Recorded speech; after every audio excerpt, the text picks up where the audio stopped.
Сайн байцгаана уу? Хөдөөжихийг сургуулийн ландшафт архитектурын 4-р курсын оюутнууд болох минь Тодоо байна. Бидгээр өнөөдөр нэг цэцэрлэгт хүрээлэнгийн талаар мэдээлэл хүргэнэ. За, Ирланд улсын Давлын хотын гиган анныгийн цэцэрлэгт хүрээлэнгийн талаар ярьж өгье. За, гиган анныгийн цэцэрлэгт хүрээлэн нь болохоор Давлын хотынхоо хойд хэсэгт нь оршдог. Талбайн хэмжээ нь бол 97 га бүхий нийтийн цэцэрлэгт хүрээлэн гэж явдаг юм байна. За, энэхүү цэцэрлэгт хүрээлэн нь болохоор Давлын хотынхын зөвлөлн эзэмшиж удирддаг. Давлын хотынхоо 2 дахь том цэцэрлэгт хүрээлэндээ ингэж багтдаг юм байна.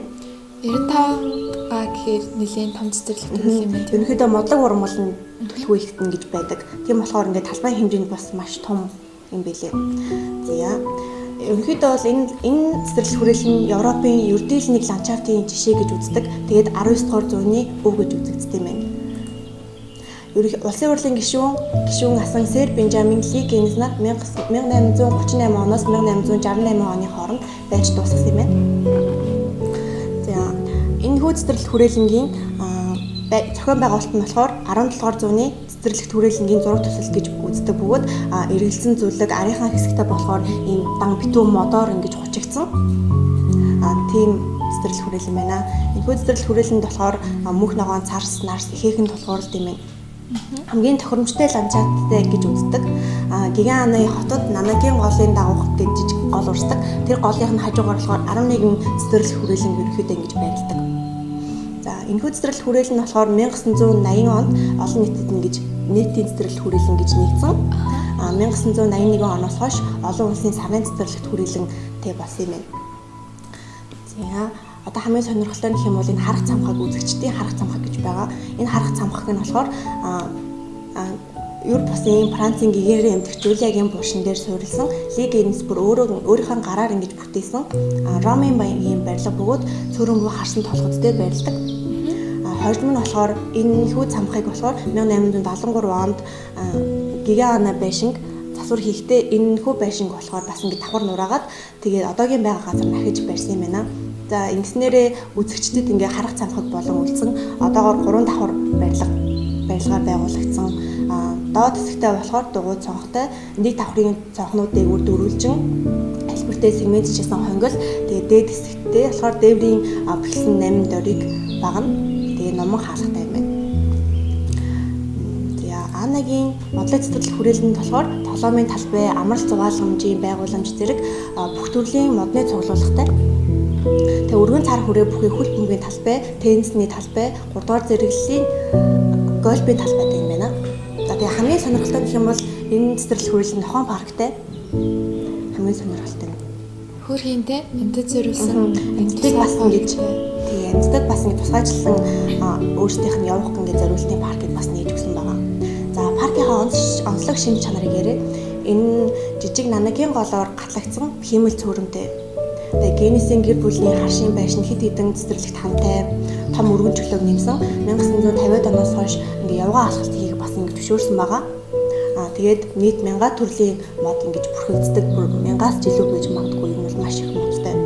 Тэгээд сүүлийн 10 жилийн хугацаанд бол Давлын хотын зөвлөл нь Нанагийн голын зарим хэсгийг ингээд байгалийн байдалд нь оруулаад зэрлэг ан амьтдыг ингэж бас ингээ орж ирэх чөлөөтэй орж ирэх ингээ боломжийг бүрдүүлж зэрлэг цэцгийн нугыг бий болгосон байгаа. Паркын удирдлагууд мөн алдартай цэцэрлэгт хүрээлэнгийн ойр орчмын замын төвчрлийг бууруулахын тулд машины цогцолыг бас нэмэгдүүлсэн юм байна. За, миний ярьж өгсөн цэцэрлэгт хүрээлэн чамд ямар хөө сэтгэл төрүүлж байна? За, цэцэрлэгт хүрээлэнгийн хувьд маш том талбайтай, маш том га газартай, бас шилмөс модны от гэдэг нь нийт ерөнхийдөө царс нарс гээд ерөнхийдөө ногооноор ургадаг моднууд ерөнхийдөө тулгуурлагддаг байгаа. Тийм, тэгээд мөн нохойн парк тийм амьтдад зориулсан парк гэдэг нь их өөрхөн санагдлаа. Амьтдад зориулснаас гадна бас хүмүүсийн спортыг ингээд дэмжихийн тулд хөл бөмбөгийн талбай, теннисний талбай, гольфийн талбайг ингээд тус бүртэн ингээд оруулж өгсөн бас сонирхолтой байна. Тийм ээ. За ингээд миний цэцэрлэгт хүрээлэн их хэлцүүлэг хийж байна. За миний бэлтгэсэн цэцэрлэгт хүрээлэн бол Хятадын маш эртний цэцэрлэгт хүрээлэн байгаа.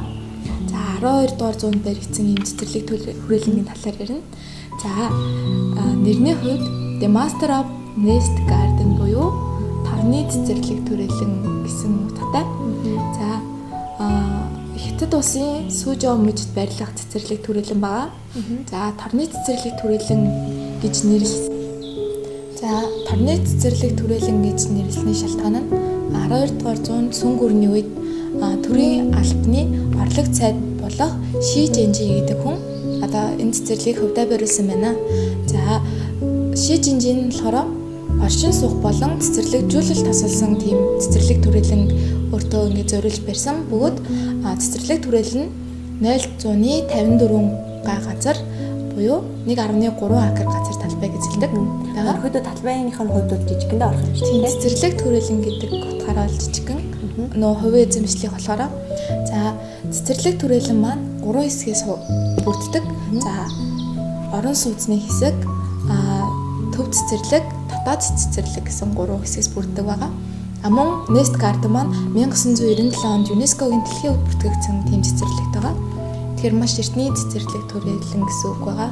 За цэцэрлэг түрээлэнгийн хувьд болохоор өөртөө сүн гүрний хэв маяг шингээсэн бөгөөд уран зураг, уран баримл мөн сүн гүрний соёлын ингээд өвийг ингээд өөртөө хадгалсан тийм цэцэрлэг түрээлэн байна.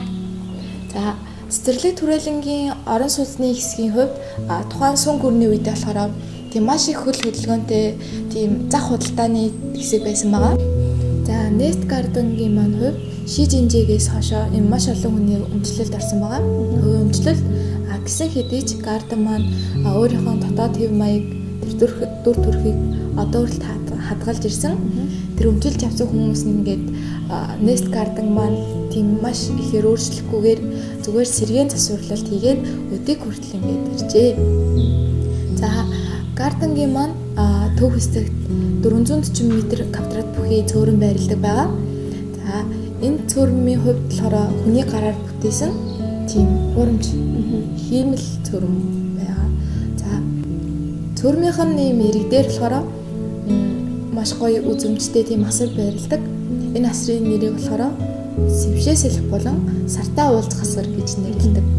Нэрнийх нь удаас маш сонирхолтой сонсогдож байна. Тийм хятад үндэстний хувьд болохоор шүлэг тэрэлдэг тийм уран яруу хиллэгтэй тийм ч утгаараа ингээд цэцэрлэг түрээлэнгийнхаа доторх газруудад иймэрхүү нэрнүүд өгсөн байгаа. Тийм. За цэцэрлэг түрээлэнд ингээд анх хөл тавихад ингээд энэ цэцэрлэг түрээлийн юм шиг санагдахгүй байгаа. Учир нь гэх юм бол ингээд маш олон ингээд барилга барьчихсан ийм ханаар ингээд тусгаарлагдсан, хүрээлэгдсэн тийм байгаа хгүй юу. За ороод ийм 3 барилгаар ингээд дамжиж явах байгаа. За эхний барилга нь болохоор ийм седан санал байрлуулсан тийм хэсэг байгаа. Эртний тийм модон санал гэсэн үг нэтэд үсэн. За үүнээс цааш явангууд тийм мянган ширхэг бот ном агуулсан тийм өрөө байдаг байгаа. За тэгэд мөн Nest Garden маань хятад хөгжмийн асар, за уран зураг, зураг, шүлэг тэрлэг асар гэх мэтчлэн маш олон ийм барилгууд байдаг. За торны цэцэрлэг түрээлэнгийн маань ландшафтын хувьд за хулс мод, нарас мод, цэн цэцгийн хүрээлэнтэй. За энэ моднууд нь хөвчлэн маш олон газараар нь ургасан байдаг. За ханууд дээр нь хаашаач харсан ийм хулс модын бичээс, эртний хятад бичээс гэх мэтчлэнгээр тийм түгээмэл байдаг. За хэсэг газарт болохоор масакын чимэглэлтэй буюу тийм чулуун шигтгэмлэн чимэглэлтэй байдаг байгаа. За тэгээд ландшафтын хувьд болохоор нэг байгалийн ландшафт биш, хүний гараар бүтээгдсэн тийм хурамч дүр төрхийг илэрхийлдэг байгаа тийм байна. За сар болон сэвшээ салхитай уулзах асраас цааш явангууд эм үүлэн хийдэг гүр байгаа. За энэ үүлэн хийдэг гүрийг болохоор эртний охид бүс хүчүүд ингээд уулзалт хийх газар болон ашигладаг байсан байгаа. За гэд миний бэлтгэсэн цэцэрлэг түрээлэн үгээр дуусч байна. За саний ярьсан цэцэрлэг түрээлэнгийн ландшафтаас одоо хулс мод гэж байгаа шүү дээ. Хулс мод тэгээд энэ бичээсүүд нь ингээд ханаар нь ингээд байдаг гэсэн үг үү? Тийм ингээд ерөнхийдөө хаашаа царсан ийм бичээсүүд байдаг гэсэн. Маш түгээмэл элбэг ийм бичээсүүдтэй. Эртний хятад бичээс. Ер нь цэцэрлэг түрээлэнгүүд нь ингээд хятад бичиг, хятадын цэцэрлэг түрээлэнгүүд нь хятад бичиг ингээд ханзууд нь их түрэнгээ байдаг тий. Бидний бэлтгэсэн цэцэрлэг түрээлэн үгээр дуусч байна. Баярлалаа. Баярлалаа.